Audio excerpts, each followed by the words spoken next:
My wife demanded a divorce in the house. You can't afford a lawyer to fight me. I replied, you're right. She served me papers in court, only to see the city's most feared expensive divorce attorney sit down next to me. He looked at her and said, he doesn't have to afford me. I'm his older brother. My wife, Evelyn, informed me last Tuesday that she wanted a divorce. There was no sadness in her eyes, no regret in her voice. It was a declaration of victory. We were sitting in the living room of the house. We had spent 8 years turning into a home, and she was speaking to me with the detached finality of a corporate executioner. It's over, Tom, she said, placing a file folder on the coffee table. I've already spoken to a lawyer. These are my terms. I didn't open the folder, I didn't have to. She was more than happy to list her demands. She wanted the house that my grandfather had helped me put a down payment on. She wanted 70% of our shared savings. She wanted spousal support for a minimum of 5 years. It wasn't a negotiation, it was an unconditional surrender. When she was finished, she leaned back, a smug, confident smirk on her face. I don't want to fight on this, Tom, she said, her voice dripping with condescending pity. Let's be realistic. You're a high school woodshop teacher. You make a decent living, but you can't afford a real lawyer. My guy will bury you in legal fees before you even see the inside of a courtroom. It's better for you to just agree to the terms and walk away. I just sat there looking at this woman I had loved, this woman I had built a life with. I felt a profound sense of coldness settle over me. She didn't just want to leave me, she wanted to ruin me. She saw me as weak, as an obstacle to be crushed and discarded. Her biggest weapon, she thought, was my inability to fight back. I let the silence hang in the air for a long moment. Then I looked at her. My face, a mask of resignation, and I said the 2 words she was expecting to hear. You're right. The relief on her face was immediate. She had won. The humble, simple teacher wasn't going to put up a fight. She stood up, smoothed her skirt and said, good, I'm glad you're being sensible about this. You'll be served with the official papers next week. Then she walked out of the room. Here's what Evelyn knew. She knew I was a man of simple means. She knew I didn't have tens of thousands of dollars to throw at a legal battle. She also knew that I had a brother, an older brother named Marcus. What she also knew, and what she was banking on, was that Marcus and I hadn't spoken in 5 years. Marcus isn't a teacher. Marcus is a shark.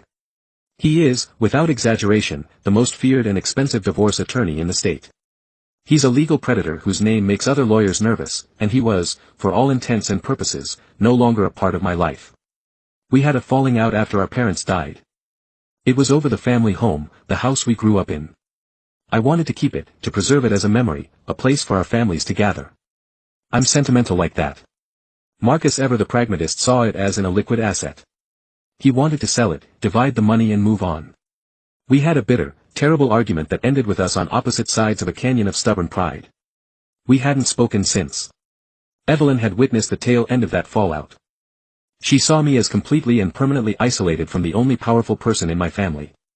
In her strategic calculation, my greatest potential asset was a dead one. She was wrong. For 3 days after her announcement, I was in a dark place. She was right about one thing, I couldn't afford to fight her, not on her terms.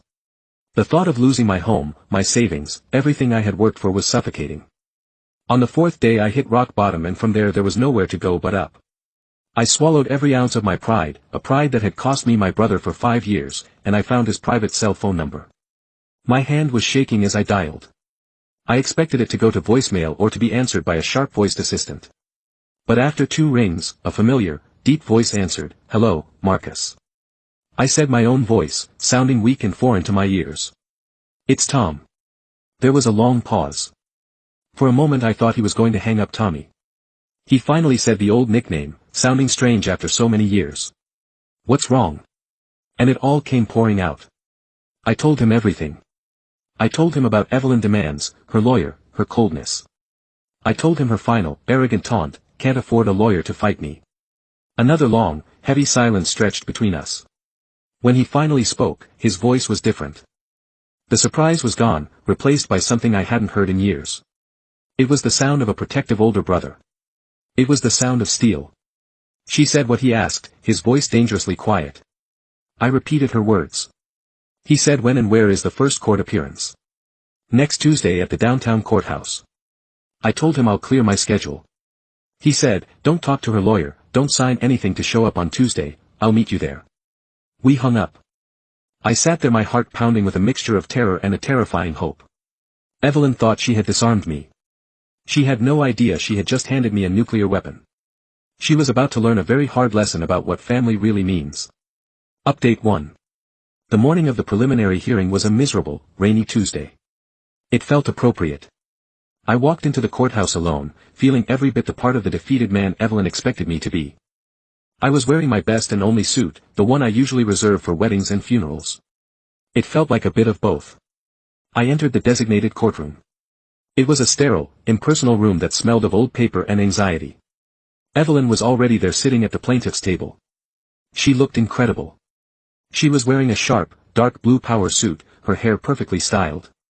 She looked confident, smug and ready for a corporate takeover. Next to her sat her lawyer, a man in his 50s with a self-satisfied smirk, permanently affixed to his face. They were laughing quietly together. As I walked in, she saw me and her smile faltered for a second, replaced by a look of pity. She probably expected me to look more broken. I just met her gaze, my expression blank, and walked over to the defendant's table. I sat down, placed my old briefcase on the table and waited. Her lawyer stood up and sauntered over Mr. Miller. He said, his voice oozing condescension, "I'm glad to see you're here. I trust you've had time to review my client's very generous proposal. If you're prepared to sign today, we can make this quick and painless." "I'm waiting for my counsel," I said quietly.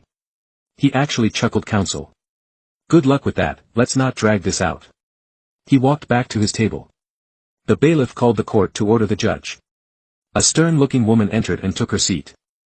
She looked down at the docket. "Miller versus Miller," she announced. "Are both parties present and represented, Evelyn?" Lawyers stood up. "Yes, Your Honor, Alan Davis, representing the plaintiff, Mrs. Evelyn Miller." The judge looked at me and the defendant. Before I could speak, the heavy doors at the back of the courtroom swung open with a resounding thud.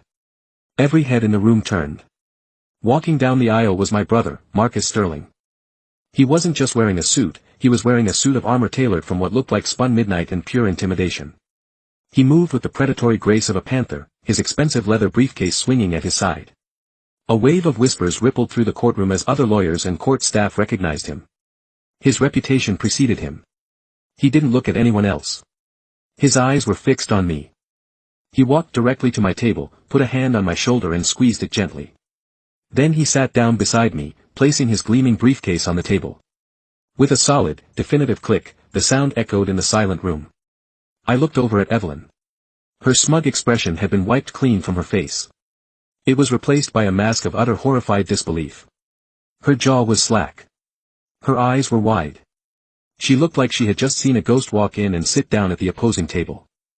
Her lawyer looked even worse. The color had drained from his face and his smirk was gone, replaced by a look of pure, unadulterated terror. He knew exactly who my brother was.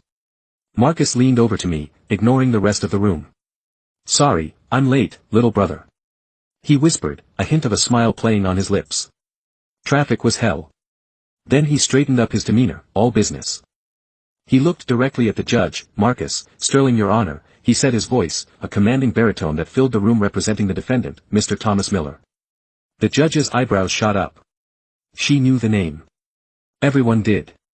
Then Marcus turned his gaze slowly, deliberately, towards Evelyn. He looked at her, then, at her terrified lawyer, and he gave him a cold, predatory smile. "My apologies for the delay," he said, his voice dripping with mock politeness. Then he looked at Evelyn again and delivered the line that shattered her entire world: "He doesn't have to afford me, I'm his older brother." The game had just changed.